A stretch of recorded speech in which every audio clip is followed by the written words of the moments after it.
Hola a todos y bienvenidos a esta segunda sesión del curso de literatura de terror que Alas de Cuervo me invitó a impartir. Hoy vamos a ver un tema que me parece fundamental en la hora de la construcción del terror, sobre todo si tenemos intenciones de construir un terror un poco más clásico, lleno de monstruos o con un monstruo muy bien trabajado, muy bien logrado. En ese sentido, bueno, vamos a ver el monstruo y para eso vamos a ir aquí a la pantalla.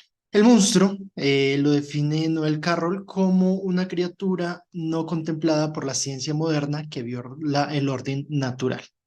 Esto es muy importante tenerlo en cuenta y entender cuándo es un monstruo de la literatura de terror y cuándo es un monstruo fantástico. Pensemos, por ejemplo, en La Bestia, de La Bella y la Bestia. Nosotros no decimos que La Bella y la Bestia sea una historia de terror, porque aunque la bestia sea un ser, digamos, feo, la gente le tiene miedo, tiene sentido dentro del universo de la Bella y la Bestia. En cambio, una historia de hombres lobo, el hombre lobo no tiene sentido dentro de este universo, ¿sí? No sé si se ve la diferencia. La gente sabe que existe la bestia en La Bella y la Bestia, le tienen miedo, pero sabe que existe como algo normal, como algo natural, pero cuando el hombre lobo aparece, la gente no considera que sea natural, ¿sí? Sino que es sobrenatural, si se quiere así. En ese sentido, no es contemplada por la ciencia moderna, así que viola el orden natural. El monstruo debe ser impuro, es decir, transgredir o violar los esquemas de categorización cultural. Eh, Esto lo vamos a ver, bueno, ya en un momento, pero básicamente se refiere a que todo aquello que tenemos en nuestras cabezas como esquemas de categorizaciones culturales, es decir, como identidades propias de un ser, pues las va a romper. Yo soy una persona, yo soy vivo, yo soy hombre, yo soy, ¿qué les digo yo? Eh, bueno, tengo todas las características de un ser humano y por tanto no soy un monstruo. Cuando transgreda esos esquemas de categorización cultural, ahí sí me convierto en un monstruo. Por ejemplo, bueno, soy un hombre, pero ya no estoy vivo.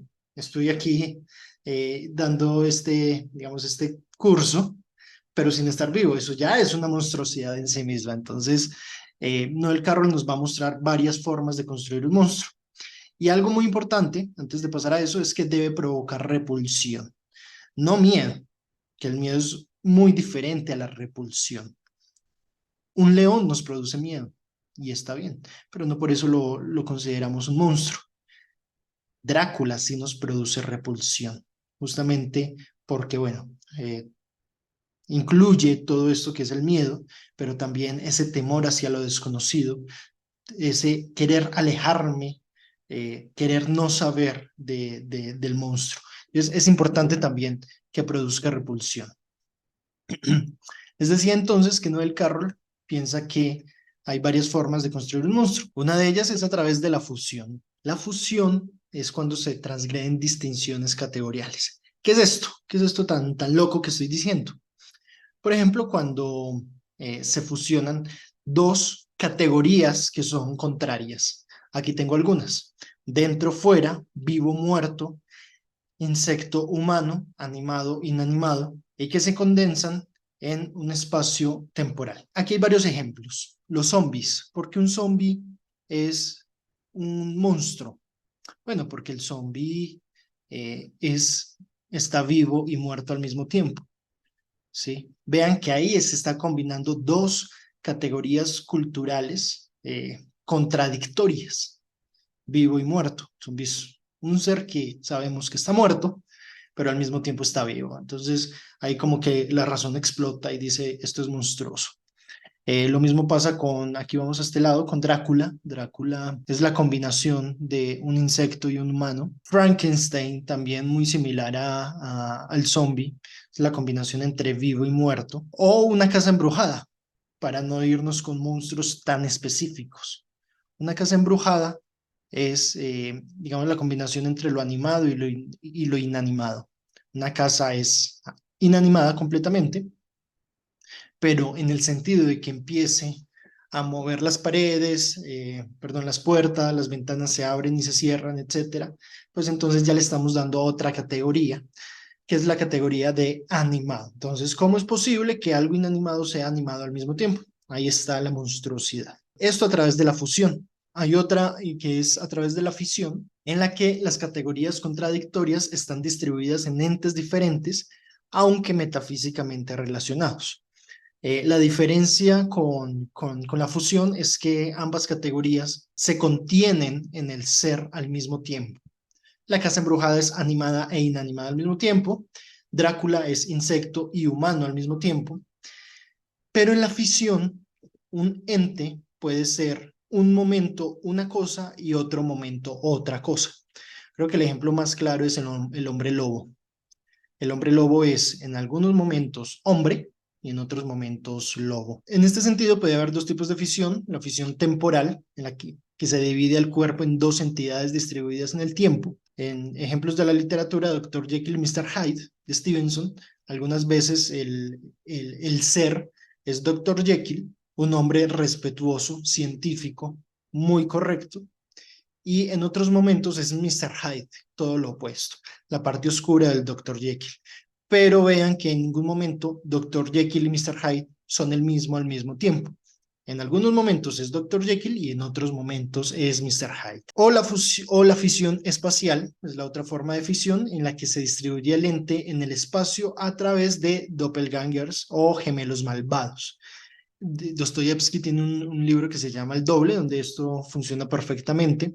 En la literatura de terror, digamos, más cercana a nosotros, Poe, con su cuento William Wilson, que como dato curioso, bueno, Cortázar hizo la traducción de, de todos los cuentos de Poe y los ordenó de mejor a peor, o más bien del que más le gustaba al que menos le gustaba. Este es el que más le gustaba a Cortázar. William Wilson, entonces, el monstruo es ese doppelganger, ese gemelo malvado, en el que William Wilson encuentra en algún momento a otra persona idéntica a él que también se llama William Wilson. Entonces, bueno, es ese juego, es esa ansiedad por verme reflejado en el otro con lo que se juega en la fisión espacial. Y una tercera forma es a partir de la magnificación, en donde se magnifican entidades ya impuras, bien sea en tamaño, poder o número. Aquí se juega con algo que es muy psicológico del ser humano. Nosotros ya, digamos que tenemos ciertos miedos arraigados. Lo que se arrastra, por ejemplo, nos produce ya cierto escozor. Entonces le tenemos miedo a las serpientes, a las tarántulas, a lo que tiene muchas patas, a lo gelatinoso nos produce cierto miedo. Entonces es usar esto que ya de por sí nos produce miedo, nos produce asco, nos produce repulsión y magnificarlo, ¿sí? Convirtiendo esto que no es un monstruo, pero que puede volverse un monstruo. Ejemplos clásicos está Tarántula, se toma justamente esto que les digo, el miedo a las tarántulas, a las arañas, y se piensa, bueno, ¿y cómo sería una ciudad invadida por una tarántula gigante? O Killer Crabs, igual, este miedo que tenemos hacia lo que se arrastra, en este caso cangrejos, y bueno, ¿cómo sería una ciudad invadida por cangrejos que además tienen superpoderes y que son muchísimos? Entonces es otra forma de construir a un monstruo. Ahora bien, acá hay algo interesante que también hay que revisar y es cómo describimos. Digamos que ya pensamos en nuestro monstruo, ya sabemos cómo va a ser, si es una fisión, fusión, magnificación y de qué tipo, pero entonces cómo lo vamos a describir dentro del texto. Aquí yo les traigo una serie de consejos. Primero, hay que dar muchos detalles. El objetivo es causar asco y miedo. Recuerda, por ejemplo, cuando se cuentan historias de terror entre amigos. Esto me parece muy interesante porque si uno recuerda, no sé, pensemos que estamos en una fogata con amigos y de un momento a otro sacan los masmelos y empiezan ahí a ponerlos al fuego y dicen, bueno, vamos a contar una historia de terror. Cada uno va a contar historias de terror. Si ustedes se ponen a analizar bien esos momentos en los que se cuenta la historia de terror, estos momentos álgidos de la historia son donde más nos detenemos, donde más detalles damos. Entonces, si a mí se me apareció un fantasma, yo voy a dar todos los detalles de ese fantasma, porque son esos detalles los que producen esas sensaciones incómodas. Sí, si yo solo digo, se me apareció un fantasma y ya, pues eso no va a producir nada. Y yo lo que quiero en esta fogata es asustar a mis amigos. Entonces ya me empiezo a decir que tenía media cara quemada, se le veían los dientes que sonreían hasta la oreja, larvas saliendo de orificios por su cuello, pus que le chorreaba como si fuera saliva por la boca. Bueno, ese tipo de detalles son los que producen asco, son los que producen repulsión. Y recuerden lo importante de esa palabra que les decía al momento. El monstruo debe provocar repulsión. Y eso también ayuda mucho, los detalles. Eso no solo pasa en las fogatas cuando quiero asustar a mis amigos, también pasa en la literatura de terror. Si queremos producir esos sentimientos más asquerosos, más repulsivos, de los lectores, entonces conviene muchísimo dar muchos detalles. Y entre más detalles asquerosos, extravagantes y específicos sean, mucho mejor. 2, usa palabras específicas para describir y piensa también en lo que siente el protagonista. Esto es muy importante porque muchas veces cuando estamos describiendo el monstruo, solo nos quedamos en el monstruo. Entonces llegué a la casa y vi a una araña gigante y era así, así, así, así. Pero se nos olvida que hay un personaje que está enfrentando al monstruo. El monstruo no está ahí separado del resto de la humanidad, sino que hace parte de la historia. Y como hace parte de la historia, también hace parte de esta interacción con el personaje protagonista o no protagonista. Eso hay que recordarlo. Y que en el momento en que vayamos a presentar al monstruo, no lo presentemos solo. Siempre presentémoslo en la interacción con el personaje. Si yo veo un monstruo, si yo veo una araña gigante, por dar cualquier ejemplo, yo como protagonista, yo como personaje, tengo emociones, tengo sentimientos, tengo reflexiones también al respecto. También tengo, digamos, reacciones y esas reacciones se deben mostrar en el texto. Si yo veo la araña gigante, pues yo me voy para atrás, me empieza a recorrer un escalofrío, empiezo a reflexionar sobre, no sé, sobre si salir huyendo o no, sobre qué es lo mejor. Entonces, ahí conviene mucho porque si hacemos una descripción, digamos, completa del monstruo en una sola página, en 2 páginas, sin involucrar otros elementos, se va a tornar una descripción muy plana y a la postre muy aburrida. Entonces, pensemos también en el protagonista, en el personaje, en esa interacción con él y vamos intercalando descripción con pensamiento, con emoción, con reacción, descripción, emoción, pensamiento, reacción y así, para que este proceso sea más llevadero para el lector. 3, muy de la mano con lo anterior, no describas todo al mismo tiempo.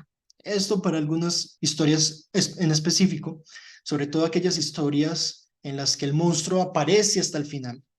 Entonces, no dejemos que toda la descripción del monstruo sea solo al final, sino que podemos dejar algunas pistas a lo largo de la historia que nos van a servir también para darle sentido a ese monstruo al final. Entonces, por ejemplo, si hay un hombre lobo que va a aparecer al final de la historia, podemos dejar algunas pistas en la trama, en el desarrollo. ¿Qué sé yo? Mechones de pelo, podemos dejar una marca de las uñas en un árbol por ahí. Bueno, alguna víctima, una vaca muerta de manera agresiva. Bueno, ese tipo de cosas que ya no nos dicen que estamos hablando de un hombre lobo, pero que a la larga van a cobrar sentido de que, bueno, este va a ser el monstruo, este va a ser el hombre lobo. Bueno, eso es todo por hoy. Suscríbanse, síganme también en Instagram porque vamos a hablar el próximo video sobre cómo generar tensión en el lector. Adiós.